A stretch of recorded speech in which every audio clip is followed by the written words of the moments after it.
Siamo con coach Enrico Mariotti al termine della sfida vinta 3-2 da Scandiano contro Valdagno. Insomma, Enrico, è stata ovviamente una partita che arriva dopo una settimana intensa e questo in pista si è visto, però poi siete stati bravi a reagire nel finale, a trovare 3 punti fondamentali.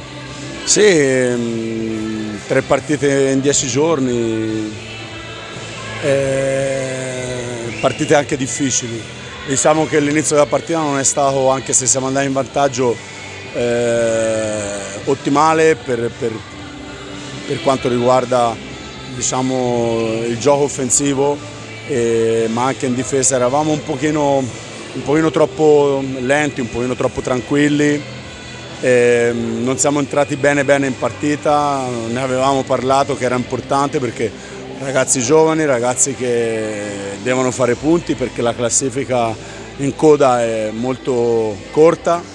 e giovani che sono anche ambiziosi,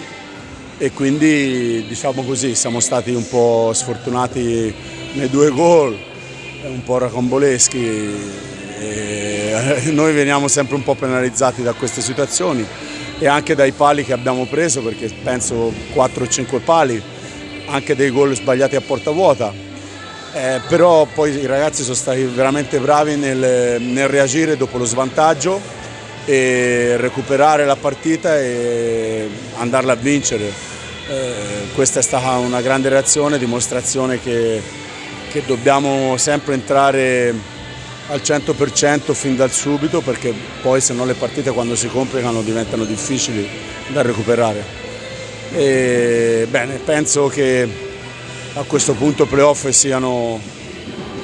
quasi matematicamente raggiunti, l'obiettivo era quello,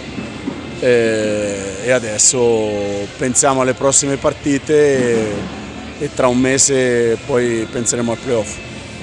Insomma, la partita con Montecchio ha lasciato un po' di amaro in bocca per come era venuta la sconfitta, però l'hai detto anche tu, la reazione sia nel match con Trissino, che non era semplice e invece è arrivato un successo, e anche con la reazione nel finale di oggi, però la dimostrazione che comunque Scandiano quel passettino in più quando vuole, quando mette in pista tutte le sue forze, riesce a farlo.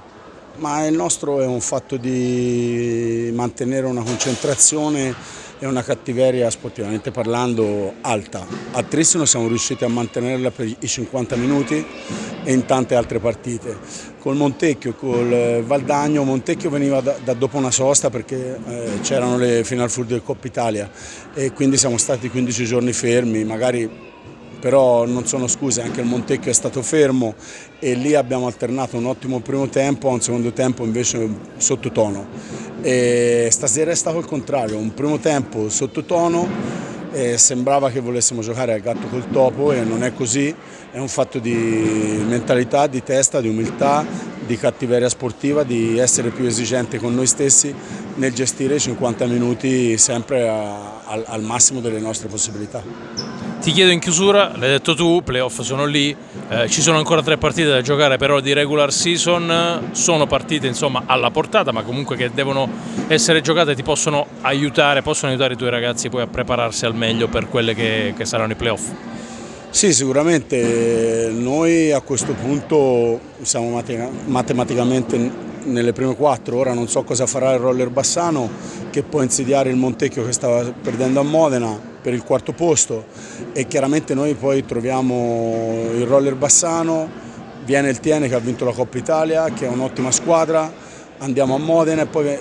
quindi sono 3 partite con squadre molto difficili e comunque ognuna di loro ha una motivazione importante per giocarle, noi ancora di più perché sono squadre molto valide dove dobbiamo